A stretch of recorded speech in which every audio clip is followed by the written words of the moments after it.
They called him a beast, a mad dog, a striker who didn't just score goals, he hunted them.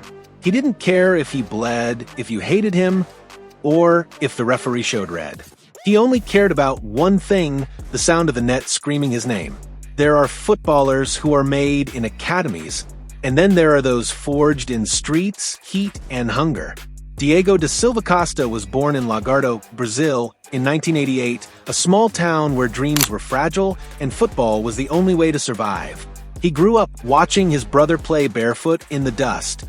His family was poor, but his father, José de Jesus, believed that fire could be turned into gold. But Diego was different. He wasn't the most talented. He wasn't the fastest. But he was angry. Always angry. Every tackle felt personal. Every miss felt like an insult. And in Brazil, where everyone wants to be Ronaldinho, Diego Costa wanted to be something else, the one who scared defenders. He left home as a teenager, traveling miles to chase trials. He failed many times, rejected, forgotten, ignored, until a Portuguese scout saw him playing in the streets and offered him a chance. In Europe, not in glamour, not in fame, but in Portugal's second division with Braga. It wasn't paradise, it was survival again. But Europe taught him one thing: control the chaos or it controls you. He was loaned to Penafiel, then back to Braga. But it wasn't until Atletico Madrid bought his rights in 2007 that his story truly began. Except they didn't even need him yet. They loaned him out again. Celta Vigo, Albacete, Valladolid, 3 years, 3 clubs, 3 temporary homes. Each time he fought.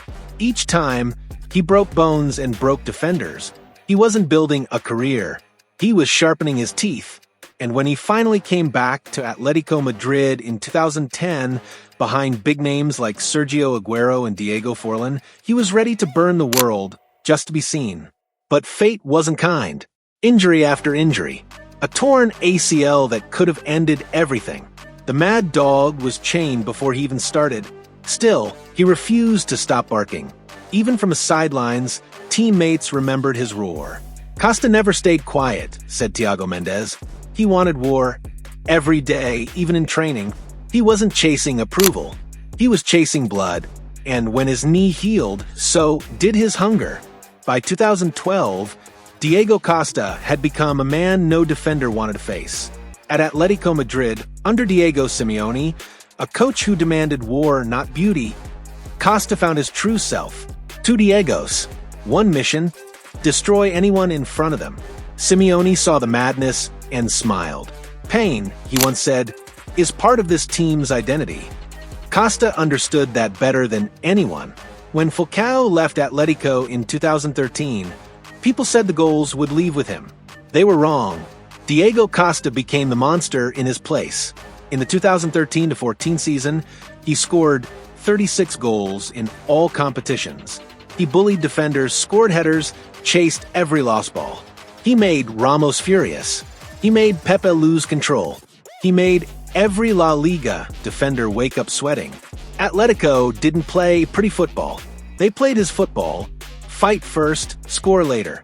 That same season, they won La Liga, breaking Barcelona and Real Madrid's 10-year dominance. The unthinkable had happened, and Costa was the face of it, blood on his lip, heart on fire. He scored 27 goals in La Liga, more than Karim Benzema, Neymar, or even Gareth Bale. But behind every victory, pain waited.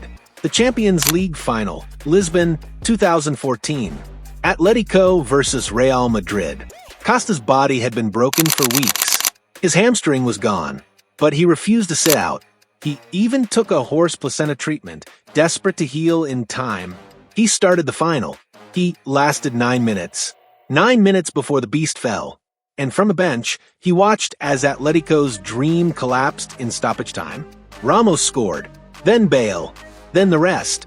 Real Madrid lifted the trophy. That night, Costa cried, not for losing, but for being powerless. Still, his name was already echoing across Europe. And in London, one man was watching closely: Jose Mourinho. When Chelsea signed Diego Costa for £32 million in 2014, Mourinho didn't just buy a striker. He bought a weapon. Premier League defenders were strong, but none had faced something like him. On his debut season, Costa scored 20 league goals. He was everything Chelsea had missed: aggression, chaos, precision. He made goals out of scraps. He turned scraps into victories. In the dressing room, he laughed. On the pitch, he growled. Mourinho loved him. "You need a striker with a killer instinct," he said, and Diego has it. But with the goals came the fury. Clashes with Skritel, fights with Koscielny, taunts to Gabriel Paulista. He was banned, booed, hated, and he didn't care. In fact, he seemed to enjoy it. When asked about the boos, Costa once said, "It motivates me. When people hate me, I play better." Chelsea fans adored him for that. He was their villain, their mad dog. That season, Chelsea won the Premier League and the League Cup. Costa was crowned their warrior king. But power always comes with a price. By 2015, Mourinho's empire began to fall apart. Dressing room tension, bad results, blame. Costa fought with teammates. He even threw a bib at Mourinho once during a game. The beast was restless again.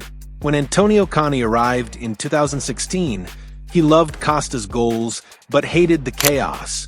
Still, Costa scored 20 league goals again, leading Chelsea to another title. 2 seasons, 2 Premier Leagues. But it ended like it began, in fire. After that title, Conte sent him a text message. A single line that ended everything. "You're not in my plans." That was it. The mad dog was discarded. Just like that, Costa refused to return for training. He stayed in Brazil, angry, betrayed, unbothered. He said, "They treated me like a criminal." He didn't hide. He didn't pretend. He never did. He fought until Chelsea finally let him go. Back to where he belonged. Back to Atletico Madrid. When Costa returned to Atletico in January 2018, the fans roared like the prodigal beast had come home. But time had changed him.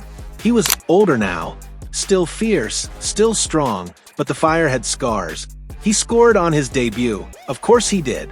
And he celebrated like a man reborn, screaming into the crowd, chest bare, eyes wild. He got sent off moments later for celebrating too hard. Classic Costa. Atletico won the Europa League that season. Costa finally lifted another European trophy, but the magic didn't last. Injuries kept coming. Suspensions too. He missed games for dissent, for fighting, for just being Diego. And slowly, the world moved on. New strikers came. New names. The mad dog who lived for goals was fading into memory. He tried again. In Brazil. In Spain. In Wolves. Each time a spark. Never a flame. The hunger was there. But the world had changed. Football wanted robots now. Clean passes. Perfect PR. No blood. No chaos. No Diego Costa. He was from another era, the last of the wild ones.